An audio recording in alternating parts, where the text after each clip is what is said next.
Happy summer and happy episode number 22, guys. Welcome to the 22nd episode of the Austin Downbeat. It's kind of my favorite number, so and I promise it's a good one. Let's start out first with the rundown for the week. This covers July 18th through the 25th. And I want to give a shout out to bandsintown.com, which is a wonderful website to go to find out who's playing for any given time period. It's very, very helpful and super easy to use. So shout out to Bands in Town. This list is thanks to them. I like to go there every time. So Tuesday, July 19th, that's tonight. 8.5 Souvenirs is at Seaboys. Shiny Ribs is at Blues on the Green in Zilker Park. Tomorrow, July 20th, we have Malott at Zilker Park, but that's for KUTX's Rocks the Park. Thursday, July 21st, Kendrick Lamar is at Moody Center. I just thought it was worth mentioning because he's pretty awesome. Also on Thursday, Pussy Gillette is at the Chess Club. Friday, July 22nd, lots going on. Co-Wetzel is at Whitewater Amphitheater. That's a lot of W's. Ray Prim is at the 04 Center. Jane Leo is at Seaboys. Betty Sue is at Evo Cinemas. Saturday, July 23rd, Matenko is at Central Machine Works. Hi to Micah, just saw him the other night. George Clinton is at Hot Spot. Sunday, July 24th, Dwight Yoakam is at Round Rock Amphitheater. And on Monday, July 25th, we have Bob Schneider with Lonely Land at Saxon Pub. And we also have, to close it up, the Supper Club, the Monday Night Supper Club at El Mercado South with Ben Jones, Pat Byrne, and Barbara Nesbitt, which I keep pushing as long as they're doing it. It's really, really fun. I need to get my butt over there again. So that's it. And again, brought to you with no paid sponsorship from Bands in Town. We love them. So get to the business. My conversation today is with David Shabani.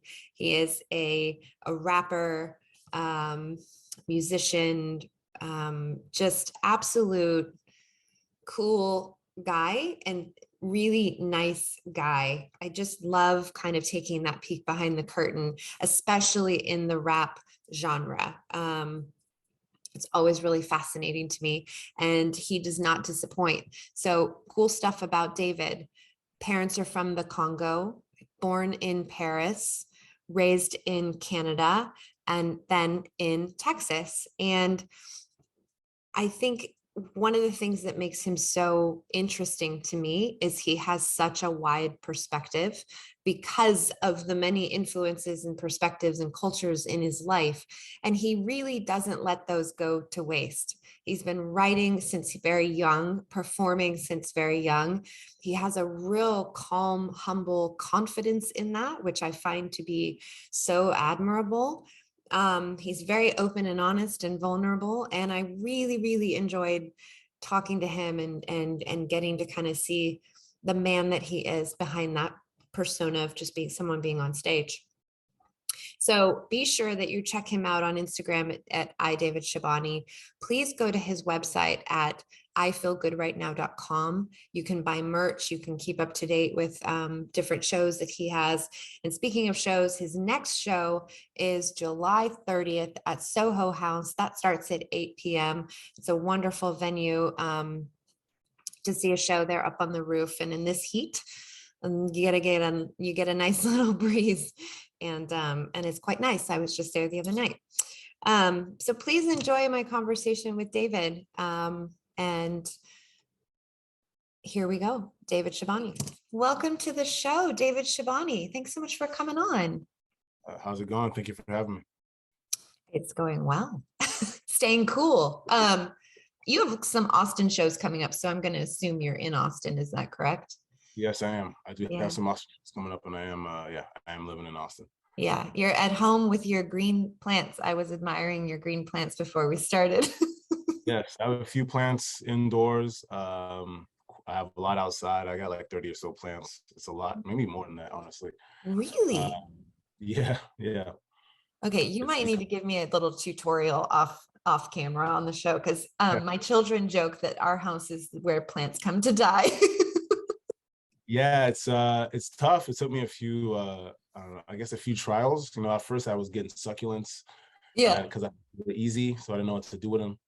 And then over time I just got a few, and then it becomes like a family, you know. So Yeah. once you're always looking at them, you're always seeing them, you start to be able to take care of them more adequately. So Yeah. Yeah. it's the thing, you know, we all went through the pandemic, and everybody had their own, you know, people walked, you know, learned new things, maybe forgot some things, but one of the things I got into was plants because we were at home all day. So I'm like, okay, the one place you can go is a plant nursery, you know, in my balcony. So I just decided to bring some life to my balcony, and I now love my it.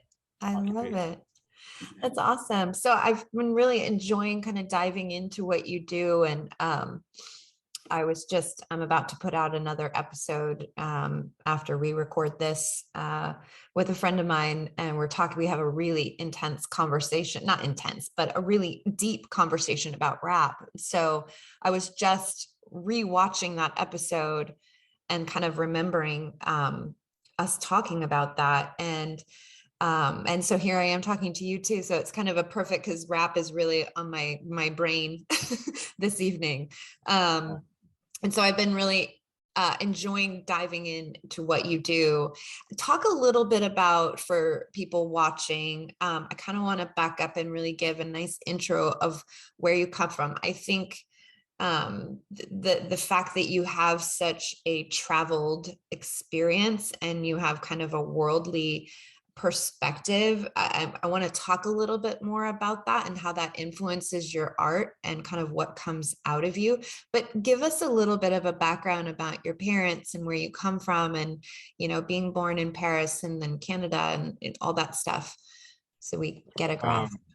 Yeah, so my entire family is from the Congo, the Democratic Republic of Congo, formerly known as Zaire. And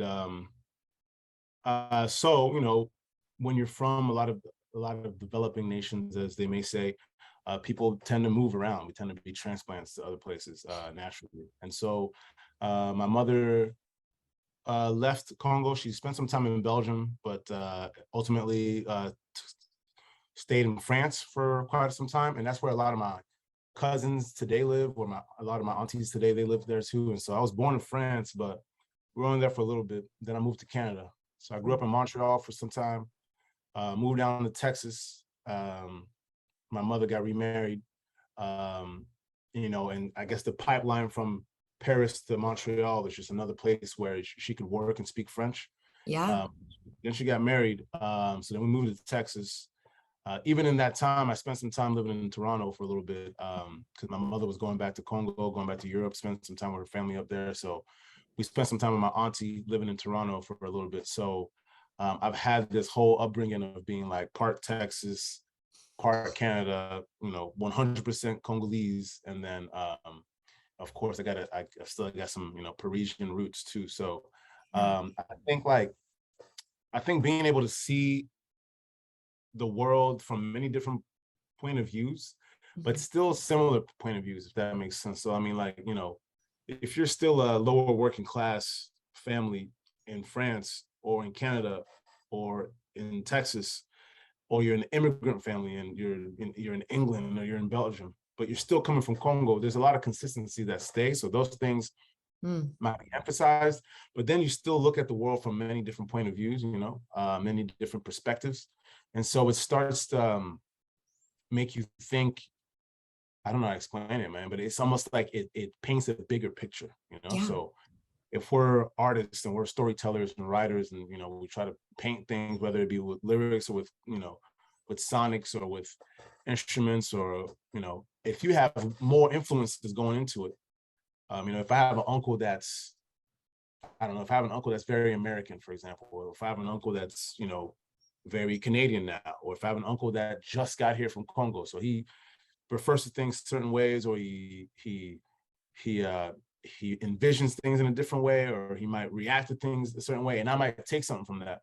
But then at the same time, I live in Texas, so I might be, you know, when I refer to things, I'm gonna refer to things my way, but then with a mixage of so many different backgrounds at once, I think it's created a unique fusion that's Yeah. reflected in a lot of music that I write. Yeah. And you talk about a lot of very what sounds personal and uh vulnerable. And that I wanted to get your take on that vulnerability. I do think that rap in general, a lot of the genres, obviously in songwriting, depending on what types of a songwriter and performer you are, vulnerability is kind of close. Obviously, I think it's courageous and vulnerable just to get up on a stage. That's hard. But your writing really seems like it dips deeper than a lot of what I hear. Well, a couple questions on that. Is that easy for you? Is that natural for you just to really talk about? I think maybe because you have so many perspectives and influences that come naturally and innately from your surroundings and your life and your experiences, is that just very natural to come out in detail from that Yeah, depth? it feels it feels almost, I mean, it's natural, but it's almost like something I'm accustomed to because uh I spent a lot of time writing raps and rapping to myself growing up before I ever was, before I ever rapped to somebody else outside the house, So I Okay. spent a lot of time writing and I was my own audience. And so it Oh, was almost like, it was almost like I was writing in a diary. So if you're writing in a yeah. diary or journal, you're not really expecting someone else's critique or point of view or when you read, let's say you read a book or you watch a movie, you and I might watch the same movie, but we might gather something else, something different from it. Like you and I might not see the same symbolism, and that might not even be what the author or the screenwriter or the director saw either. They might have seen something else, and it's like, oh, I see that she picked that up from that, and I guess maybe that was, it was meant to be. But the point I'm making is like, for a long time, I was just writing for myself. And so once I got to where people were listening to my music and really tell me like, oh, I really like when you said this and this manner, when you said that, yeah, you went off when you said that. It's almost like I don't write for other people, you Mm, know. I don't know how that yeah, sounds. But I write it for me, yeah, expecting it to be nice. Like I expect it, I feel like I'm a good enough ear to be like, if I like it, I expect y'all to like it. yeah, Um, and so yeah, it does feel natural to just write about everything that's on my mind or everything, because if you're talking to yourself, you're not going to censor yourself because you're talking right. to yourself. If Yeah, your mind, when you're in your own interworkings of your mind's not really like, okay, let me not say this or let me say that, or your yeah. mind just kind of goes. And so Freedom. Yeah, that's how I like to go into songwriting. Just and I think that's what makes that vulnerability, but like, exposing yourself in that manner is what makes for interesting songwriting and interesting perspectives, because everyone has a different conscious, everyone has a different perspective, and that's what I think is cool about rap music, is that it's everyone's platform or perspective is very clear because of how much words are in our music. So there's yes, other forms of music that I love too, but when you are writing so many words, you have a 12-song album, and then you have five of those albums, so many words, so many verses, you're gonna start to almost, it's almost like a magnifying glass into that person's life. yeah, And so everyone is unique, and thus that makes it to a point where you're learning so much about people, you know what I'm saying? And so that's what I like to know. I like the idea that, I'll play at shows and people will meet me and they'll be like, yeah, man, they know so much about me already. But it's like, damn, that's wild. But they got it all from the music. The music is a yeah, profile of my life. So I think that's exciting to me. That's dope that anyone can get some kind of lens into my life. yeah. It makes me feel like you really trust yourself. And have you always trusted yourself? Have you always had a deep confidence in yourself and how you're feeling and not second guessing those things? Have you always had that? Yeah, I want to say, I mean, I think I had like an epiphany almost, because the one thing I've always been sure about is personally is my music. I've always felt like rapping, when it comes to rapping or writing, I really feel like I'm as nice as anyone, I'm as nice as anyone else. Mhm. But when it came to everyday life, you know, it was always like, Mm. it's the right decision, or you know, when I was younger, it was silly things. It was like, am I cool enough? Am I tall enough? Am I good looking enough? Am I good enough at sports? You know what I'm saying? Am I good enough at basketball? Am I good enough at football? Like I really didn't have that like bravado Mhm. in me. I felt like growing up, and who does at the very young age? But I was Yeah. writing before I had that. And Mm. so once I did get very sure of myself outside of music, like who I am as a person, it's almost like I am sure and confident of myself without having to like decorate it in the music. So Mhm. I am who I am, and I think it's cool to be who I am. And so the Mm. music is not gonna, I'm not gonna really make myself look or sound cooler than I am. I'm not gonna really exaggerate anything, because I think that everything I'm already going through is a cool enough Enough. story. And Yeah. I think that's something that anybody can relate to, right? Like if everybody was like, hey, I am who I am, but that's good enough. Mhm. Can you You know, imagine? exactly. I think that would be the key to many things. A lot, Yeah, I many. think this would be a different experience for a lot of us. After a show, after standing up there, and I don't know how you do it. I want to ask you other questions. I have so many questions for you. I'm like, I don't usually fill out an entire page of notes, but yours is like, I'm like writing on the side. Thank you. But like after a show, after kind of spilling your guts, basically, kind of what you're doing, do you feel comfortable? Like, do you like it when people come up to you? Are you in the mood to talk to people right away? What's the feeling after you get off stage after doing what you do so well? Yeah, I absolutely am in the mood to speak to people. The issue I might come across is that I'll have like how fans and friends and Yeah. family with actual fans that have Yeah. seen it very often, Yeah. you know, they'll come and chop it up with me, and I would love to chop it up with them. Of course, I love talking to everybody, but then I get in business mode, so I'm trying to find new fans too, and so I want Yeah. to have actual conversations with them. Yeah. And for one, I enjoy it. I love to hear like, what did you like about the show? What was your favorite song? Mhm. You know, like what was your favorite song before you came? Did I play your favorite song? Like, Yeah. you know, where did you hear about the show? You know, because some, you know, we live in Austin, so some people might just walk up into a venue and be like, oh, this show is dope. And so Yeah. you have people who are like, oh, I read it on Do 512. I saw the Austin Downbeat, so I came to check it out. I saw, you know, I Yeah. listened to the radio and I came to check it out, and you delivered. And so I like to hear different perspectives in that manner. And but then I also get in business where it's like, all right, now I gotta do fan outreach Yeah. immediately. And Like network and yeah, and do that kind of stuff. network. Yeah. And I think like one of the issues is I think a lot of people, if they were to see an artist, would love to talk to that artist. The same way, like if I watch a movie, I would love to talk to the actor or the Yeah. director, screenwriter immediately after watching the movie. I would be like, yo, so what were you thinking when this happened? You know, this scene. What if I was watching a basketball game? I would want to talk to the hooper right after he got off his court, because I want to know. I feel like I was in that moment with you, but you had Mm. a much better perspective. Yeah. So living in this town and at this level of music that I am that I'm at, I get to be able to do that with fans and people who get to watch the shows. They get to be like, yo, they get to really see the artist and then kick it with the artist and realize that it's grounded. And so I Yeah. like to be able to do that, because if things go the way I would like to think things to go, and I'm playing at, you know, just, you would never know, Madison Square Garden, Mm. I'm not going to be able to have that with everybody. You know what I'm saying? I can't have that Yeah. conversation with 100,000 people. You know, I love to be able to do so, but I can't. And so at this level of the career that I'm at, I take advantage. I take the That's advantage of, wonderful. like, let me talk to everybody, because I want to hear what y'all thought. Even if you didn't like it, tell me we didn't like it too. You know? Yeah. So let's talk about preparation for a show.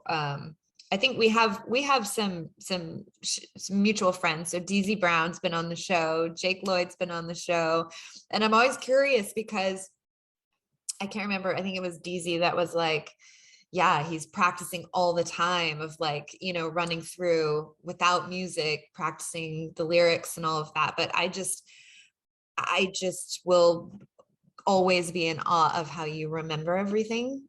So like right before you're about to go on stage, what's going through your mind in preparation for that performance? Yeah, so I'll say this. So I think at a very young age, I understood, like I focused heavy on memorizing rhymes, Okay. because when I was very, very young, I must have been like 11 or 12, and I was living in Toronto with my, like, we had hella cousins in the house, aunties in the house. It was mad. And so the thing is, I had a cassette tape, and you could record onto your cassette tape Yeah. and then you could play one cassette and record on the other cassette, and then you make a song. Yeah. Well, I couldn't cut the pieces up quickly well enough. You know, I couldn't like do my first verse, go back, do the chorus, go back, Right. do the second verse. It wasn't gonna, piece out like that. And so I had a habit of rapping the entire song, 3 minutes, 4 minutes, and just recording that song, and knowing that like I can't stop, I can't really read. I'm not gonna be able to read it, so I have to practice it, Yeah. know it, and then do the whole song. Even when I got to high school, I was doing the same thing, but then it was, I was able to do it on a CD because technology changed. So then when it got to like me being able to go to the studio and actually record, even then everything costs money. So if you pay $50 for an hour, Yeah. 2 hours, $100, that's not chump change. You know what I'm saying? That's not peanuts. And Right. so it's almost like I trained myself to be able to do the verse with like precise memorization. And a lot of good rappers do that, I think. A lot of good performers in general. Even actors, like you'll hear about actors, they'll be able to memorize a script like this, and that's how they can pick up films or movies, So, I feel like I trained myself to memorize my lyrics. And so, and so when I started working with like a band and different musicians, I think that they would see, often they would see how well I would, how I can jump right into the song, and just know the lyrics pretty well. It's almost like it made them be like, all right, cool. I have to be on the same level. I have to know my beat breaks and whatnot, and not stutter in the song. Right. And so I say this to say, and of course I practice performing too, because I do at least, for example, if I'm done writing a song, I'll rap it maybe 100 times before I go to the studio. So now I already rapped it 100 times. I went to the studio and put it on wax. I might have heard it 100 more times. And then by the time I go on stage, it's like clockwork to me. It's like breathing. And so so on the day of a show, or maybe leading up to a show, I'll do the set one time by myself to make sure I'm cool, no hiccups, no nothing. Yeah. But what I'm really thinking about right before I go on stage is, like, right before, I'd say, it's things I can't control yet. Like, are people, who's going to come through? You know what I'm saying? Like, how many people are going to be here?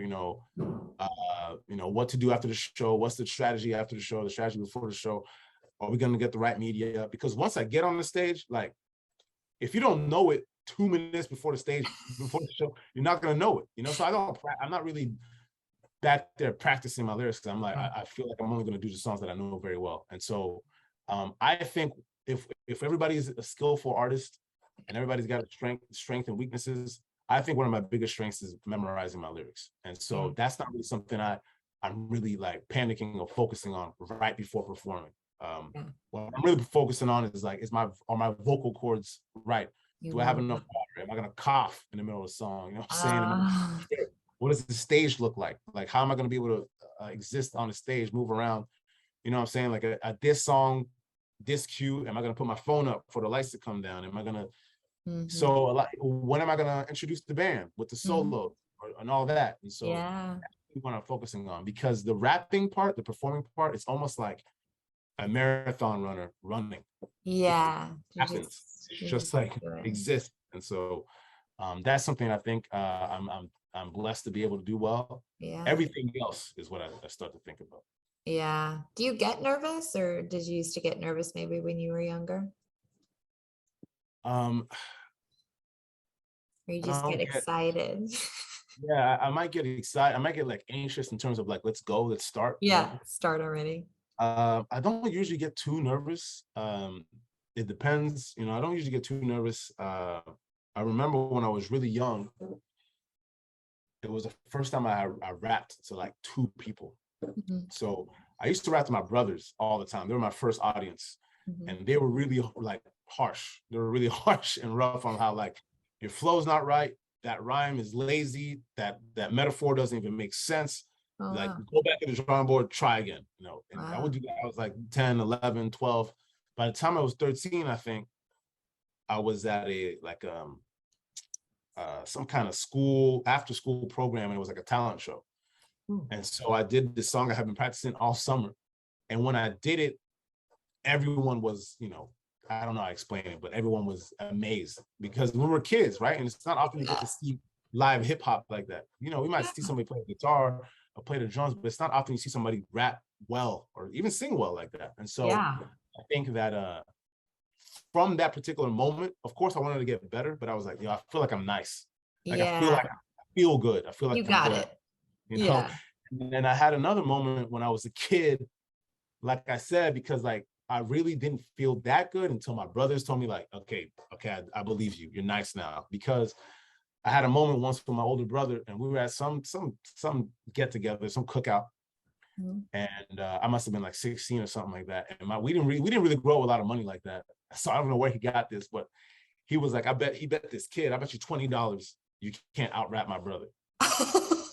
Another $20 down, and then I bet you $40 you can't out rap my brother. If you can out rap him, you can take this $40. And I'm like, $40, I haven't seen that. It takes me 52 weeks to see $40. So that's when I was like, okay, I must be, if these guys, if this man and these my two brothers think I'm nice, then I must be nice. And so because of that, I'm not nervous. I'm just anxious to show people. I'm like, man, let me Yeah. get on the mic so I can show y'all that like I really feel like I'm nice at this. And I feel like, you know, I make a lot of metaphors to acting and, you know, other rapping. Because I like to believe, you know, I like to make the parallel of other forms of talent or, you know, show business. Mhm. But I am a big sports fan, you know, and so I envision these athletes being like, you know, it's not that I'm not good. I know I'm good if I'm at this level. The question is, am I going to perform well? That's really what it Right. is. Right. So that's what I'm like, you know, I don't get too nervous. I just know that it's on me. And then, you Yeah. know, That it's go. showtime and you just got to execute, really. Yeah. Yeah. Let's talk about, you do have some shows coming up. I think the one by the time this airs in July, I think Soho House will be the one that people can catch on July 30th. But you did a ton of live shows in 2021, didn't you? Yeah. So, excuse me. So I had been doing a few live shows here and there, just, you know, playing shows at bars, venues every now and then, whenever I could. Um, and then 2020 came and the world stopped. Everybody knows that. And so I took that time to be able to put together working on an album, excuse me, work on an album, also try to put together a core band.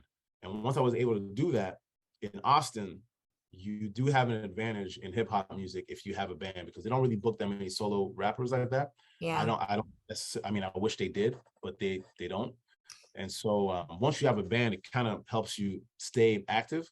Mhm. And because I think I worked on the momentum of having this newly found band that I think was very tight. We worked very well, you know, very often, and very hard on the product. But then also during the time where shows were starting to come back, like people were like starving for shows, Yeah. and so that formula really got us, like it got me and it got us rolling to stay active, playing show after show after show, month after month, getting a couple residencies, Mhm. playing shows out of town too. So we really got it. It really got it. 2021 was really like almost. It really felt like a new, like a part 3 or part 2 in my career. Where I'm like, I feel like I'm starting over again. And Mhm. so we've been taking that momentum into 2022. And 2022 has already been pretty busy. I did 7 shows during South by Wow. Southwest, and that week, that was a crazy week, but it was fun. And then the next month we did a concert series. So I played like 6 weeks in a row. And then now it's already the summer, you know. So played a few shows in June, got 3 shows lined up in July, and then to finish July, on July 30th, I'll play at I'll be playing at Soho House again, like you mentioned. So Yeah. yeah, so it's been like this I don't know, the snowball effect that that I hope even gets even bigger. But Yeah. it's been interesting. What's the end game for you? What is success to you? I think success to me is being able to live like 2 things. The shorter term goal or shorter end game, I guess, is to be able to tour on my own Mhm. comfortably, many different cities, maybe different countries if possible as well. Mhm. That's the end game that I see maybe within the year, maybe a year next year. Mhm. But I think the real goal in what I've been doing is being able to live comfortably, 100% on music, you know, like being able to live very well, you know, being able to get a home, raise kids, raise a family, be a good dad, do all that good stuff, Yeah. 100% on music, Mhm. as you know, as a musician. And so I think I'm getting close to that, but also in terms of touring, that's really what I hope to do in the next couple months. Yeah, being able to tour on a good tour, my own tour, play a few festivals. I think that's the next step from now. And then we'll see after that, sky's the limit. Yeah. What's challenging for you right now? What are some of the things that are hard and what you're kind of learning through this process at the level that you're at? I think what's challenging is, you know, for many artists, is like the world we live in is we live in a monetary world, you know, so Mm. it takes money to make money, you know what I'm saying? So Mhm. that's okay, you know, it's not, it's just, it's a challenge sometimes. And sometimes uh you know, there's a lot of artists in the world besides rap, you know, if I was painting, or if I was even a designer, a clothing designer, you know, you might have the art, but the investment doesn't come back very quickly. Eventually it'll come back, but it doesn't come back as quick as working at, you know, the car wash or something. Even if I work Sure. at the car wash, I'm gonna get my paycheck on Friday. It doesn't matter what I do, the paycheck is coming on Friday.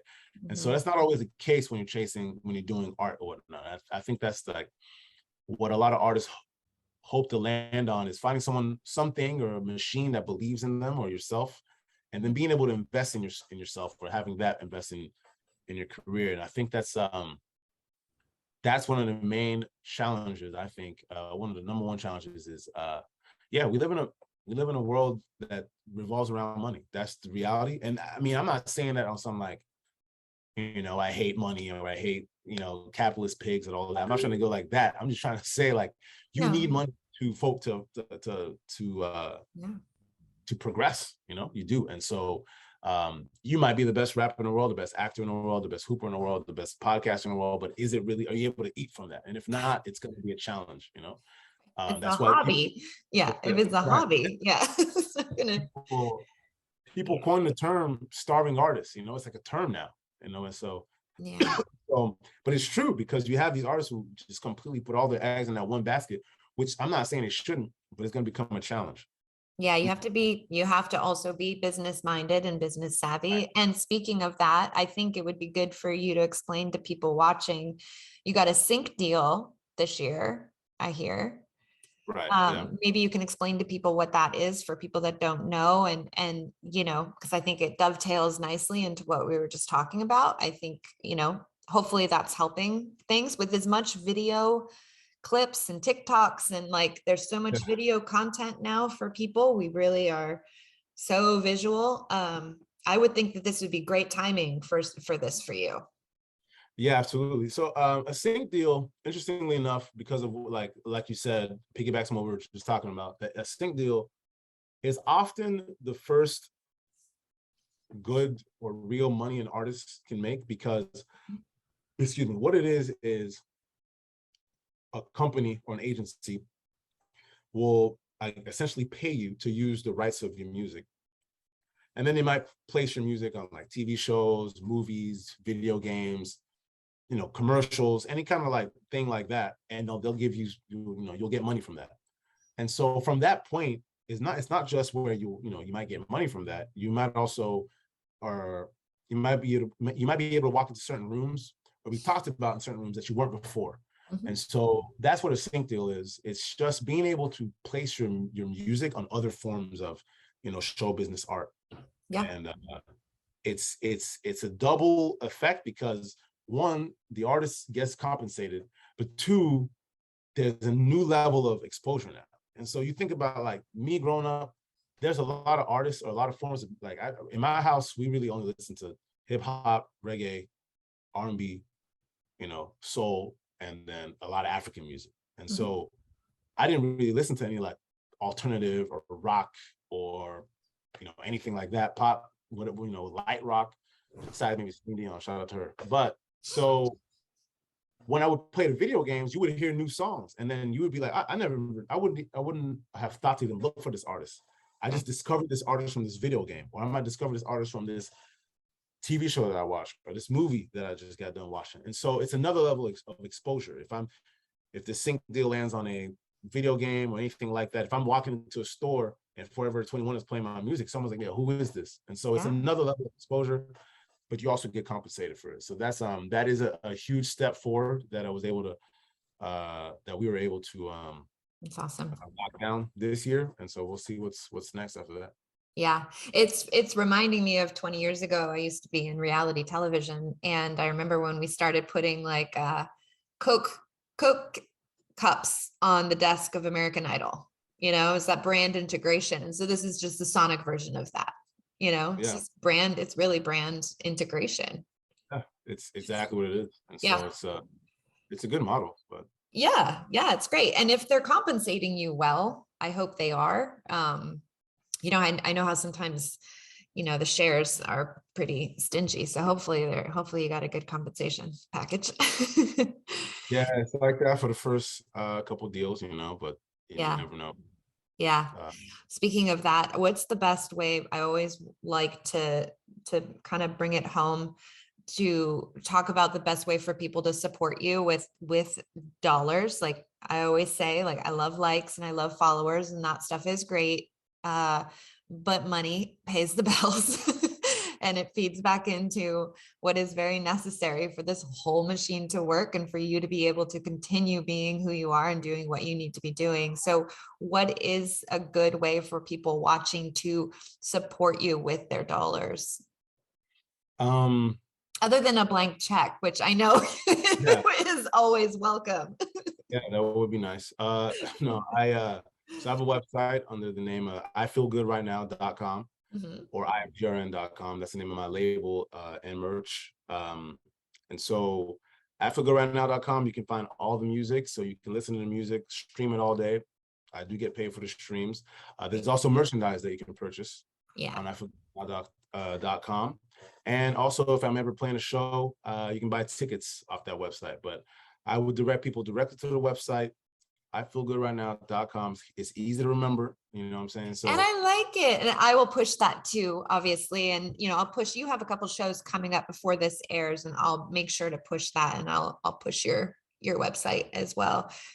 Do you do Bandcamp?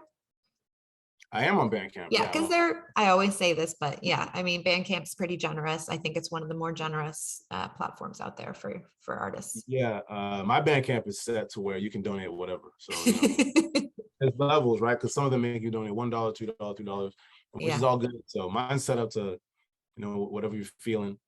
Yeah. Before we wrap it up, I was curious, how do you start and end your day? I was just curious if you would let us in behind the curtain. Yeah, do you have anything that you kind of always do when you start your day, and then things that you always do when you're ready to kind of end your day?